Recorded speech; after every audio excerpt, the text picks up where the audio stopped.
The bank was in chaos. It started with a flicker, then every screen in the building went black. Transactions froze mid-process, millions of dollars hung in limbo, and panic swept through the hallways. Customers shouted. Phones rang endlessly. Somewhere deep inside the bank's server room, a glitch had crippled the system, and no one knew how to bring it back. Technicians worked frantically, typing commands, rebooting machines. Nothing worked. Then, through the crowd, a quiet, older man in a faded jacket stepped forward. His presence was calm, almost out of place in the frenzy. "We need a computer to fix this," a manager barked. The man shook his head. "Not always," he said softly. They didn't know his name. They didn't know that, years ago, he had written code that guided satellites through battlefield conditions, without ever touching modern hardware. He was a decorated army veteran, a programmer who had learned to think without limits. In that moment, the bank didn't just need an IT solution. It needed battlefield courage, the kind that turns fear into focus. And this forgotten hero was about to show them exactly what that meant. The first thing anyone noticed about him was not his size, nor his voice, it was his eyes. Sharp, steady, scanning the room like they'd been trained to read danger before anyone else even sensed it. His name was Daniel Carter, though most people here at the bank didn't know that. To them, he was just another customer standing in line when the system went down. The clock on the wall read 10:42 a.m. Chaos had already set in. Tellers were apologizing, customers were growing impatient, and somewhere upstairs, the branch manager was barking orders into a phone. The bank's entire operation was frozen. Payroll transfers, business transactions, loan approvals, all stuck. Every passing minute meant thousands of dollars lost. Daniel didn't panic. Years in the army had taught him that panic was the enemy's best friend. He stood quietly, listening. The IT staff rushed past him, clutching laptops and cables. He overheard one of them muttering, "The servers aren't responding. Even the backups are failing." Daniel stepped aside, watching. His mind was already breaking the situation down, not like a banker, but like a soldier on a mission. He thought of the countless nights overseas, sitting in makeshift command tents with nothing but a flashlight, a radio, and a dying battery, and somehow finding a way to make the impossible work. The bank manager, a young man with a perfectly pressed suit and an expression of controlled desperation, finally stepped out of his office. "We need someone who can bypass the network until the main system's restored," he said to his staff. That's when Daniel quietly spoke. "You can't bypass it the way you're trying. You'll lose the transactional integrity and corrupt the ledgers." The room froze for a moment. No one had told him the technical details, but he already knew. The manager frowned. "And you are?" "Just someone who's seen a system like this before," Daniel replied. He didn't mention that the system he was talking about had been a secure military communications network in a combat zone, one that kept entire units alive.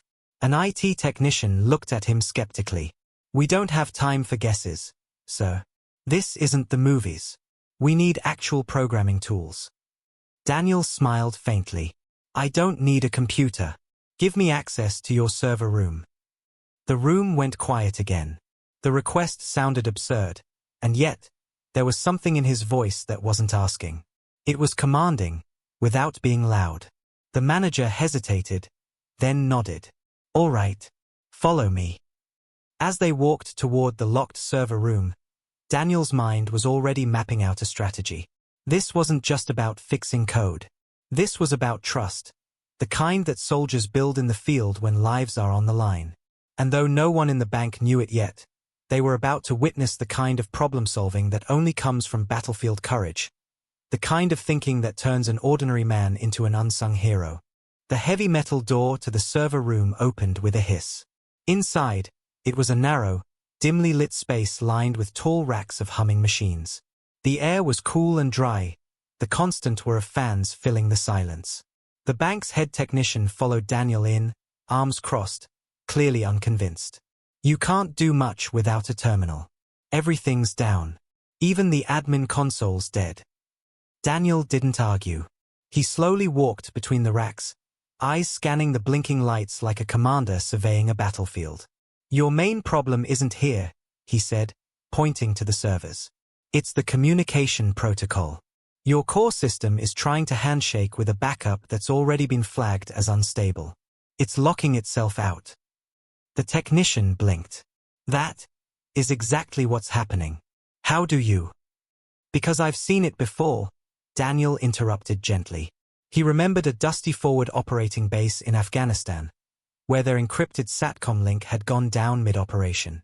Back then, there'd been no modern interface, no luxury of spare parts, just a battered radio, a notepad full of code sequences, and the knowledge that somewhere out there, soldiers' lives depended on him getting it back online. He crouched beside a network cabinet and traced the cable routes with his fingers. "I need a direct line into your mainframe's failover port." The technician hesitated. "We don't give that access to outsiders." Daniel stood up and met his eyes. "Son, in my line of work, there were no outsiders. Only people who could help, and people who got in the way. Which one do you want to be right now?" The younger man swallowed, then handed over the keys. Daniel unplugged a cable, then pulled a small leather-bound notebook from his jacket. Inside, instead of neat handwriting, there were lines of symbols, numbers, and command patterns written in pencil. They weren't random.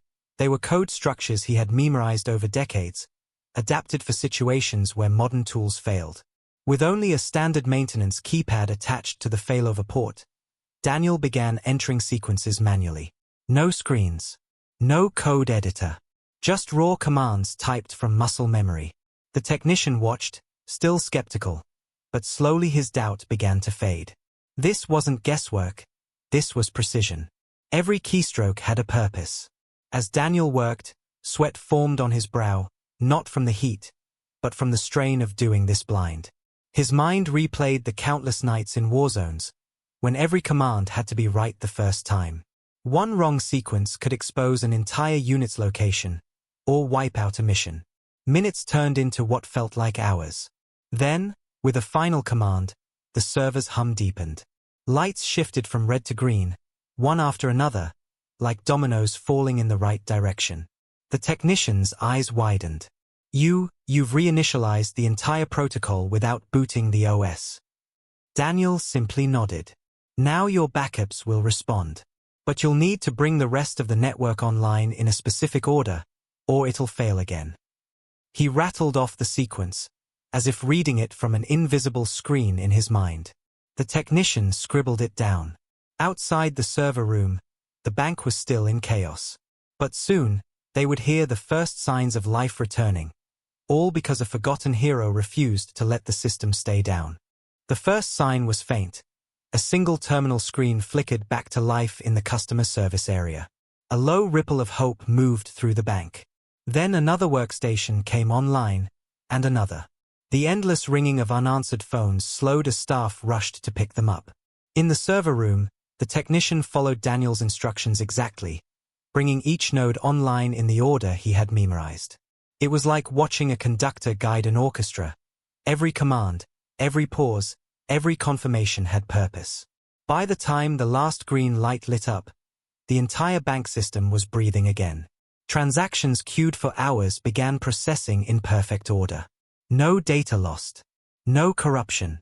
The manager burst into the room, eyes wide. "It's working." "How?" He stopped mid-sentence, staring at Daniel, who was calmly closing his leather notebook. "I just followed a few old tricks," Daniel said. But the technician shook his head. "No, that wasn't a trick. That was something I've never seen outside of defense systems." The manager's brow furrowed. "Defense systems?" The technician hesitated, then said, "The only time I've heard of a blind failover protocol reset like that was in military-grade encryption systems. That's not normal banking IT." Daniel gave a faint smile, as if deciding whether to speak. Then he said quietly, "I was an army programmer. My job wasn't just to write code. It was to make sure our systems survived in places where there were no second chances." The room went silent. The technician leaned forward. "You mean, during combat?" Daniel nodded.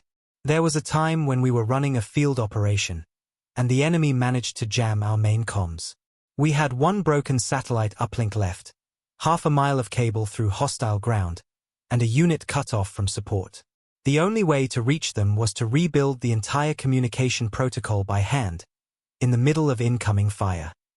The bank manager swallowed hard. And you did it. I had to, Daniel said simply. Because those men out there weren't just soldiers, they were my brothers. If we lost them, we lost everything. The technician exhaled, shaking his head in disbelief. For the first time, the bank employees saw Daniel not as a quiet stranger who happened to be in the right place at the right time, but as a man who had spent his life solving problems where failure meant lives lost. He wasn't just fixing a bank today, he was carrying the same mindset that had once kept soldiers alive. Outside, customers began to cheer as services were restored. But in the server room, a quiet respect hung in the air. No one said it out loud, but they all felt it.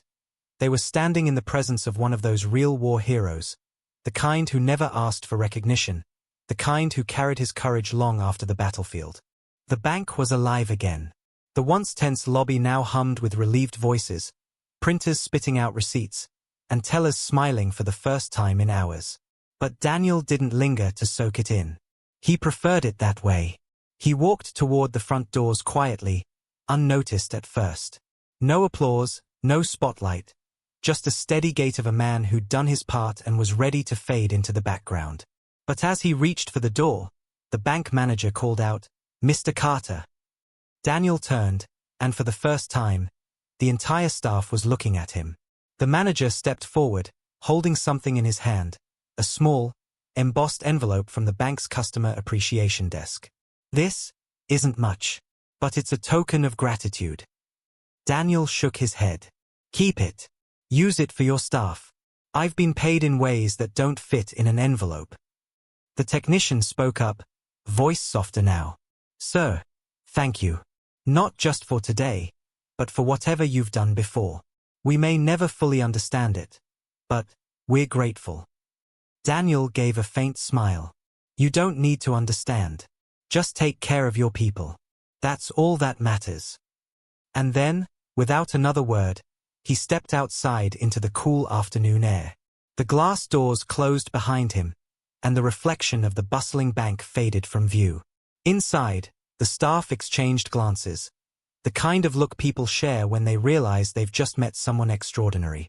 A forgotten hero, an unsung protector. In the weeks that followed, Daniel's story quietly made its way around town. No grand interviews, no viral headlines. Just whispers of the man who had walked into a bank during its darkest hour and fixed the unfixable without a single piece of modern tech. For some, it was just a strange coincidence. But for others, especially those who understood soldier sacrifice and battlefield courage, it was a reminder that true heroism doesn't fade with time. It lives on in the choices we make, in the way we help others when no one else can.